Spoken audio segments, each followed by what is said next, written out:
자, 그 몇 페이지 보시냐면 고추가 212페이지 봐보세요.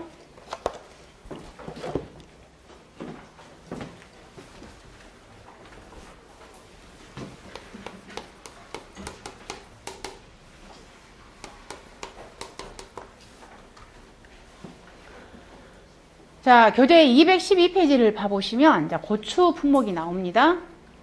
방금 우리 마늘이라든가 양파 얘네들은 어때요? 농지에 가셔서 이렇게 수확량 조사를 해보면 그 농지에 몇 킬로그램이 나왔다 이건 알 수가 있죠. 근데 여러분들 고추는 우리가 한 번에 전부 수확을 하는 게 아니라 따고 또 따고 따고 또 따고 계속 어떤 농가는 10번까지도 따고 어떤 농가 평균적인 농가들은 거의 다 한 5번 이상은 저희가 수확을 합니다. 농가 이렇게 고추는. 그렇기 때문에 이 고추랑 얘네들은 수확량 조사를 하지 않아요. 수확량 조사를. 그러면 얘는 어떻게 보험을 가입을 하냐면 우리가 고추를 재배하기 위해서 맨 처음에 이 고추 같은 경우에는 어때요? 맨 처음부터 우리가 종자를 구입을 하고 그 다음에 걔를 싹을 터서 육묘를 기르고 그 다음에 또 농지에도 어때요? 로타리 치고 거기다가 이렇게 기비 주고 이렇게 거름 주고 그 다음에 또 거기다 멀칭을 하고 이런 초기 비용이 굉장히 많이 들어가잖아요. 고추는. 그래서 이 고추 이런 품목들은 저희가 보장 방식이 고추를 생산하기 위해서 들어가는 비용을 보장해주는 생산비 보장 방식이라고 표현하는 거야. 얘네들은. 생산비를 보장해줄게 그 뜻이에요. 그래서 이 고추는 보장 방식이 생산비 보장 방식이라고 표현하는 거예요. 방금 그럼 우리는 이제 수확량이 떨어졌을 때 보장해주는 방식을 갖다가 수확감소 보장 방식. 그 다음에 가격 하락에 대해서 보장해주는 방식을 갖다가 우리는 수익감소 보장 방식. 이렇게 지금 오고 있어요, 지금. 근데 지금 이번에는 뭐라고요? 자, 고추를 생산하기 위해서 들어가는 비용을 갖다가 우리는 보장해주는 방식을 갖다가 우리는 생산비 보장 방식이라고 표현한다고 그랬습니다. 그럼 이 생산비를 보장해주는 품목들이 이제 여러 가지가 있어요. 여러 가지. 근데 그 중에 대표 품목이 첫 번째 이제 고추가 있다 이 말이에요. 고추. 그죠? 고추하고 근데 굉장히 흡사한 품목이 누구냐면 바로 브로콜리예요. 브로콜리. 제주도에 재배하고 있는 브로콜리. 제일 흡사한 품목이. 그 다음에 이제 우리가 배추. 그 다음에 무. 배추, 무. 그 다음에 이제 당근이 있고요. 그 다음에 단호박이 있습니다. 단호박. 그 다음에 또 뭐가 있냐면 단호박에다가 당근에다가 그 다음에 파, 메밀도 있고요. 그 다음에 파도 있어요. 파. 그죠? 배추, 무, 당근, 단호박, 파. 시금치. 작년에 들어온 시금치. 이렇게 있어. 얘는 전부 생산비 보장이야. 근데 여기에서 이 배추는요, 종류가 또 다시 두 개로 나눠져요. 우리 강원도에서 재배하는 배추를 갖다가 우리는 고랭지 배추라고 해요. 그 다음 우리 해남 배추 유명하죠. 해남 우리 김장철에 하는 해남 배추 있잖아요. 얘를 갖다가 우리는 뭐라고 하냐면 월동배추. 그 다음에 이 무도 종류가 두 가지로 나눠져요. 무도 우리 강원도에서 재배하는 고랭지 무. 그 다음에 우리 우리 제주에서 재배하는 제주 있잖아요. 제주도. 걔를 갖다가 월동무. 자, 그 다음 파도 종류 두 가지죠. 대파, 쪽파. 예. 대파, 쪽파. 이렇게. 얘네들은 전부 무슨 품목이라고 표현하냐면, 이제 생산비를 보장해주는 품목들이에요. 생산비 보장 품목들. 생산비. 근데 제일 먼저 시작된 게 스탠바이가 누구였었냐면은 고추였어요. 고추. 그래서 일부 품목들은 당연히 얘들은 나온 지 얼마 안 됐단 말이에요. 나온 지. 즉 시범 사업이 시작됐겠잖아요. 그래서 전국 재배가 안 되는 품목들이 많아. 근데 아직 이제 그럼 고추는 지금 오래됐다고 그랬잖아요. 고추 같은 경우는 지금 전국 재배가 가능해. 즉 전국의 재배가 아니라 전국 보험 가입이 다 가능하다. 자, 그런 개념이에요. 그래서 자, 여러분이 그럼 방금 제가 이제 고추의 첫 스타트가 212페이지라고 표현했습니다. 그럼 212페이지. 그래서 212페이지에서 자, 고추 봐보시면 자, 여러분들 이제 고추 같은 경우에는 어때요? 고추는 고추는 뭐예요? 우리가 몇 월 달에 우리가 고추를 심냐면 4월 달. 그죠? 보통 4월, 10월, 10월, 10일 막 이때 많이 해요. 우리가 4월 달에 고추를 많이 심어. 근데 고추 같은 경우도 제가 방금 뭐라 했어요? 육묘를 길러서 옮겨 심는다고 그랬잖아요. 그래서 하고. 그럼 고추는 주로 언제 많이 끝나냐면 지금도 우리 고추 농지에 있잖아요. 지금도. 그래서 어떤 종료 기간이 없어, 고추는. 그래서 이 생산비 보장에서 이 고추는 종료 기간이 없어. 왜냐면 계약자마다 다 다르기 때문에 수확 시기가. 어떤 계약자는 방금 제가 그랬잖아요. 5번에 따버리고. 어떤 계약자는 뭐 11월 달까지도 우리 고추 수확하시는 분들 계셔요. 그래서 수확 시기가 다 달라. 그래서 이런 개념이고, 그러면 여기에서 우리가 밭작물은 모두 다 경작불능 보장을 해준다고 그랬잖아요. 밭작물은. 근데 얘들도 어차피 지금 다 밭에 농지에 심는 다 밭작물이잖아요. 밭작물인데 우리가 경작불능 보장이 없는 품목이 여기에서 2개가 있어. 다 경작불능이 있단 말이에요. 근데 경작불능을 해주지 않는 품목이 바로 얘들이야. 고추하고 브로콜리. 얘들은 경작불능 보장이 없어. 얘들은. 이제 내가 각각의 품목별로 다 갈 거예요. 근데 얘들은 경작불능 보장이 없어. 그럼 고추하고 브로콜리는 뭐만 보장해 준다고요? 생산비만 보장해 주는 거야. 중간에 뭐 고추가 65% 이상이 다 죽어버렸다고 해서 뭐 경작불능 처리를 해준다. 이게 없다 이 말이에요. 이 고추하고 브로콜리는. 자, 그 다음에 얘네들은 지금 생긴 지 얼마 안 됐다고 그랬어요. 시범사업부터 시작했어. 불과 뭐 1, 2년밖에 안 됐어 얘들은. 생긴 지가 얼마 안 됐기 때문에 이 애들 있죠. 이 배추부터 여기서부터 즉 배추부터 얘들을 있잖아요. 불과 1, 2년밖에 안 됐단 말이야. 그럼 당연히 얘들은 자기 부담비를 몇 프로겠어요? 시범사업 시작됐기 때문에 자기 부담률이 20%. 그죠? 20%, 30%, 40%형이야. 자기 부담률이. 즉 10%, 15%형이 없어 얘들은요. 그렇지만 이 고추하고 브로콜리는 일단 첫 번째 방금 그랬잖아요.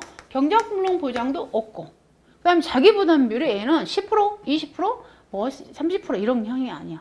고추하고 브로콜리는 자기 부담률이 굉장히 작아요. 몇 프로냐면 얘들은 자기 부담이 3%하고 5%짜리 2개밖에 없어. 얘는. 자기 부담이 굉장히 적죠. 자기 부담이 딱 3%짜리 하나, 5%짜리 하나, 둘 중에 하나야. 당연히 자기 부담이 더 적은 거 3%가 더 좋겠죠. 근데 대신에 우리가 자기 부담 다른 농작물에서 10%, 15%형은 3년 연속 가입해야 하고 손해율이 50%. 그 다음 15%는 2년 연속 가입하고 손해율이 100% 이하인 계약자만 가입하듯이 3%형은 진짜 2년간 가입해야 되고요. 손해율이 굉장히 적어야 돼. 100% 이하인 계약자만 가입할 수 있어. 얘는 2년 연속 가입하고 그래서 이런 전제 조건이 들어가줘요. 그리고 어쨌든 이 중에서 얘들도요 거의 다 정식을 하지만 파종하는 품목도 있습니다. 우리 쪽파 같은 경우는 어때요? 쪽파 같은 경우에 쪽파는 어때요? 씨를 우리가 심잖아요. 걔는 게 파종을 하죠. 근데 대파는 또 많이 옮겨 심습니다. 그래서 쪽파를 파종하는 품목도 있고 정식하는 품목도 있어요. 그러면 우리 고추 같은 경우에 여러분들 상상을 해보세요. 고추 같은 경우에는 우리가 맨 처음에 우리가 방금 그랬잖아요. 용묘를 길러서 즉 종자를 구입을 해서 종자에 싹을 터서 용묘를 기르고 그 다음에 농지 로타리를 치고 거기다가 거름도 주고 영농활동 계속 하고 있죠. 그리고 거름 비용도 막 들어가고 있습니다. 지금 생산비가 막 투입되고 있죠. 그리고 뭐예요? 멀칭도 우리가 비닐이도 깔고 하잖아요. 이런 비용들이 많이 들어가잖아요. 그래서 이 비용들을 저희가 전체 비용을 갖다가 우리는 뭐라고 하냐면 전체 비용을 갖다가 표준 생산비라고 그래. 이제 총액이겠잖아요. 총액. 전체 생산비를 갖다가. 그러면 이 생산비는 방금 제가 언제부터 들어간다고요? 고추를 경작하기 위해서 맨 처음부터 들어간단 말이야. 준비를 시작할 때부터 돈이 막 들어가. 투입이 돼. 육묘연, 우리 종자 사고 이런 돈들이. 그리고 나서 걔를 갖다가 중간에 뭐 한다고요? 정식을 해. 정식. 이제 고추를 옮겨 심는 거야. 옮겨 심어. 근데 이런 고추뿐만이 아니라 이제 품목의 공통점이에요. 다들. 자, 옮겨 심어. 정식을 해. 그리고 나서 정식을 하다. 그럼 이제 드디어 이제 뭐 하겠어요? 수확을 하기 시작을 하겠죠. 드디어 이제 수확 개시가 이루어져. 그리고 나서 수확 개시하는데 최종적으로 이제 나중에 언젠가 수확 종료가 이루어지겠죠. 수확 종료. 이렇게 이루어져. 이렇게. 그러면 자, 이 표준 생산비라는 것은요. 이 돈이라는 것은 방금처럼 씨앗도 구입해야 돼요. 그 다음에 비닐이도 구입해야 돼요. 또 농기계도 구입을 해야 돼요. 또 물값도 들어가요. 막 이런 돈이 있잖아요. 이런 돈을 갖다 우리는 한마디로 표현하면 무슨 돈이라고 표현하냐면 경영비라고 그래. 경영비. 막 이런 종자 구입비, 뭐 홈, 여러분들 구입 이거 쓰실 필요 없고, 자, 이 내용을, 자, 교재를, 자, 몇 페이지냐면 217페이지 봐보세요. 217페이지. 교재 217페이지 봐보시면, 자, 생산비에 대해서 좀 설명하는 거예요. 봐보시면, 자, 그 돈을 갖다 우리는 전부 다 경영비라고 그래. 경영비. 자, 거기에다가 내 인건비 들어가잖아. 내 인건비. 그죠? 내가 고추를 직접 막 이렇게 경작을 해야 되니까 내 인건비도 하나의 생산비 속에 들어가는 거잖아요. 그래서 내 인건비를 갖다 우리는 뭐라고 표현하냐면 자가노력비라고 그래. 자가노력비. 자, 그 다음에 종자를 구입하려면 돈이 들어가야 되잖아요. 내 돈이 들어가죠. 내 돈을 갖다 은행에다가 내가 놔두면은 이자가 생기는데 나는 그 돈을 갖다 투자한 거잖아요. 그 돈이 들어가기 때문에 그 돈도 생산비 속에 들어가줘야 되잖아요. 그걸 갖다가 우리는 뭐라고 표현하냐면 자본 영역비라고 그래. 그 다음에 내 토지. 내 토지를 어쨌든 간에 내 토지를 갖다가 뭐 한 겁니까? 내가 거기다가 고추를 생산하기 위해서 사용을 하는 거죠.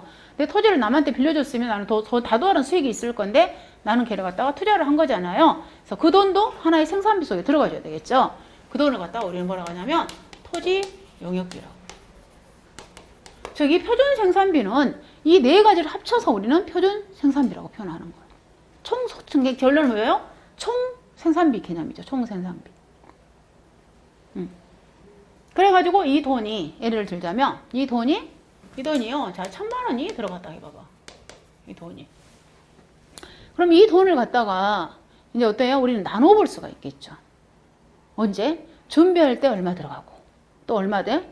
저기 할 때.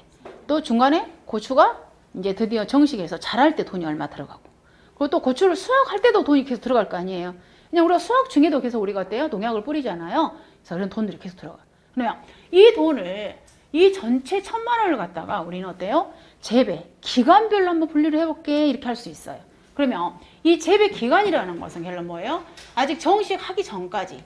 이때부터 이 기간을 갖다 우리는 뭐라 표현하냐면 고추를 정식하기 위한 준비기. 재배 기간이. 그리고 자, 고추를 드디어 정식했어요. 정식해서 수확하기 전까지는 우리가 고추가 한참 뭐 하고 있습니까? 고추가 한참 자라고 있잖아요. 그때를 갖다 우리는 뭐라고 하냐면 생장기. 그래, 생장기.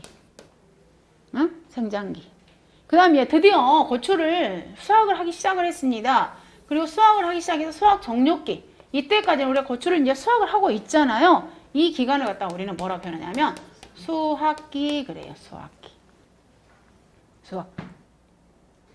그러면 이렇게 준비기, 생장기, 수확기. 얘는 우리가 정 기간을 갖다가 무슨 걸로 기간으로 분류했냐면 재배 기간으로 우리는 어떠한 거예요? 분류를 해본 거야.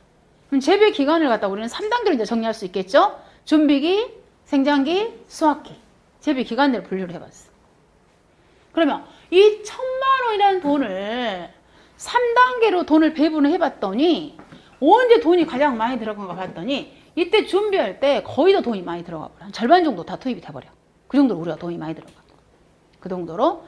이때 보통 돈이 약 얼마 정도 들어가냐면, 자, 예를 들자면, 자, 총이요. 좀 계산 편하게끔. 자, 여기가 1,100만 원 들어갔다 해봐. 1,100만 원. 계산하기 편하게끔요. 1,100만 원 들어가면, 이 준비할 때 돈이 얼마가 들어가냐면, 557만 원이 들어가고요. 이건 딱 고정이야. 이제 이 돈이 고정이 아니에요. 이제 프로테지를 빼기 위한 거예요. 그러면 이 생장기 때는 얼마가 들어가냐면 443만 원이 들어가. 생장기 때.